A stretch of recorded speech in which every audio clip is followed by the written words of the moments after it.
Assalamualaikum warahmatullahi wabarakatuh. Nama saya Nur Wahyuni, NPM 2001011082. Saya dari kelas E, Prodi Pendidikan Agama Islam, Fakultas Tarbiyah dan Ilmu Keguruan. Di sini saya akan mereview jurnal tentang pemakaian huruf dan kata.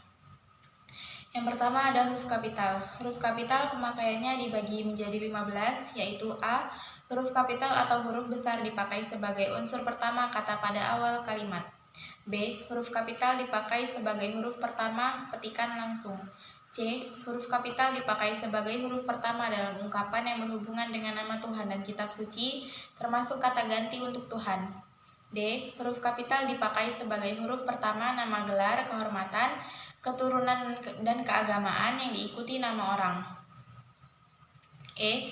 Huruf kapital dipakai sebagai huruf pertama unsur nama jabatan dan pangkat yang diikuti nama orang atau yang dipakai sebagai pengganti nama orang tertentu, nama instansi atau nama tempat. F. Huruf kapital dipakai sebagai huruf pertama unsur-unsur nama orang. G. Huruf kapital dipakai sebagai huruf pertama nama bangsa, suku bangsa, dan bahasa. H.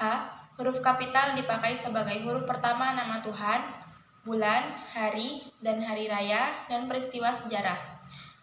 I. Huruf kapital dipakai sebagai huruf pertama nama geografi. J. Huruf kapital dipakai sebagai huruf pertama semua unsur nama negara, lembaga pemerintah, dan ketatanegaraan, serta nama dokumen resmi. K. Huruf kapital dipakai sebagai huruf pertama setiap unsur bentuk ulang sempurna yang terdapat pada nama badan, lembaga pemerintah dan ketatanegaraan, serta dokumen resmi. L. Huruf kapital dipakai sebagai huruf pertama semua kata di dalam nama buku, majalah, surat kabar, dan judul karangan. M. Huruf kapital dipakai sebagai huruf pertama unsur singkatan nama gelar, pangkat, dan sapaan. N. Huruf kapital dipakai sebagai huruf pertama penunjuk hubungan kekerabatan. O. Huruf kapital dipakai sebagai huruf pertama kata ganti Anda. Selanjutnya huruf miring. Huruf miring pemakaiannya dibagi menjadi 3, yaitu A. Huruf miring dalam cetakan dipakai untuk menuliskan nama buku, majalah, dan surat kabar yang dikutip dalam tulisan. B. Huruf miring dalam cetakan dipakai untuk menegaskan atau mengkhususkan huruf, bagian kata, atau kelompok kata. C. Huruf miring dalam cetakan dipakai untuk menuliskan nama ilmiah atau ungkapan asing kecuali yang telah disesuaikan ejaannya. Selanjutnya, kata dasar dan kata turunan. Kata dasar, kata yang berupa kata dasar ditulis sebagai satu kesatuan. Kata turunan, pemakaian kata turunan dibagi menjadi 4, yaitu A. Imbuhan, awalan, sisipan, dan akhiran, ditulis serangkai dengan kata dasarnya. B. Jika bentuk dasar berupa gabungan kata, awalan, atau akhiran, ditulis serangkai dengan kata yang langsung mengikuti atau mendahuluinya. C. Jika bentuk dasar yang berupa gabungan kata mendapat awalan dan akhiran sekaligus, unsur gabungan kata itu ditulis serangkai. D. Jika salah satu unsur gabungan kata hanya dipakai dalam kombinasi, gabungan kata itu ditulis serangkai. Selanjutnya, gabungan kata. Pemakaian gabungan kata dibagi menjadi 3, yaitu A. Gabungan kata yang lazim disebut kata majemuk, termasuk istilah khusus, unsur-unsurnya ditulis terpisah. B. Gabungan kata termasuk istilah khusus yang mungkin menimbulkan kesalahan pengertian, dapat ditulis dengan tanda hubung untuk menegaskan pertalian unsur yang bersangkutan. C. Gabungan kata ditulis serangkai. Materi selanjutnya, kata ganti dan kata depan. Kata ganti ku ditulis serangkai dengan kata yang mengikutinya. Ku, mu, dan nya ditulis serangkai dengan kata yang mendahuluinya. Kata depan di, ke, dan dari ditulis terpisah dari kata yang mengikutinya, kecuali di dalam gabungan kata yang sudah lazim dianggap sebagai satu kata seperti kata dan daripada. Selanjutnya, kata si dan sang. Kata si dan sang ditulis terpisah dari kata yang mengikutinya. Selanjutnya, partikel, singkatan, dan akronim.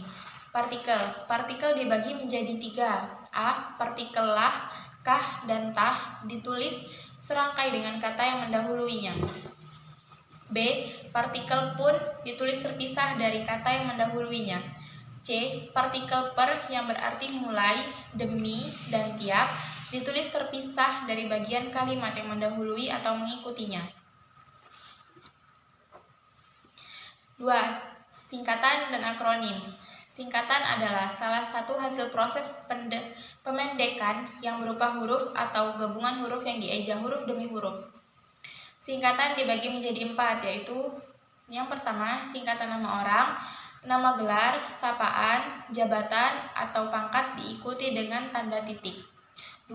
Singkatan nama resmi lembaga pemerintah dan ketatanegaraan, badan atau organisasi, serta nama dokumentasi resmi yang terdiri atas huruf awal kata ditulis dengan huruf kapital dan tidak diikuti dengan tanda titik.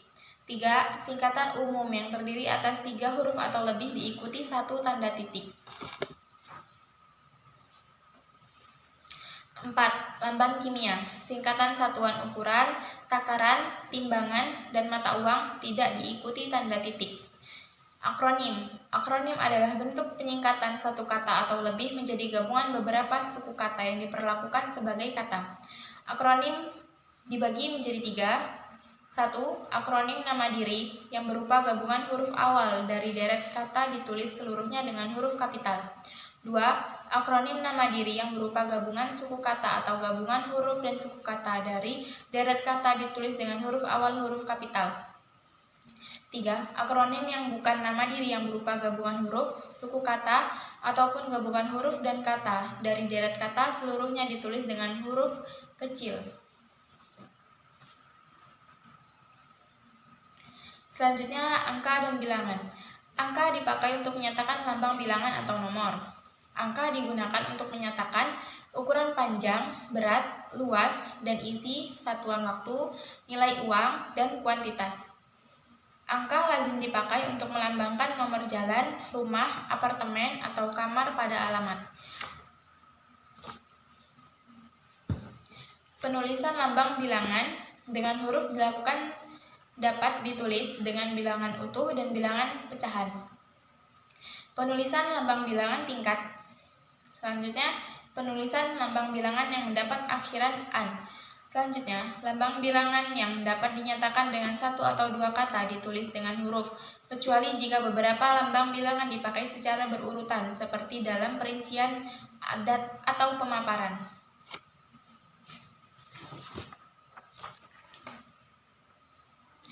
Lalu, lambang bilangan pada awal kalimat ditulis dengan huruf.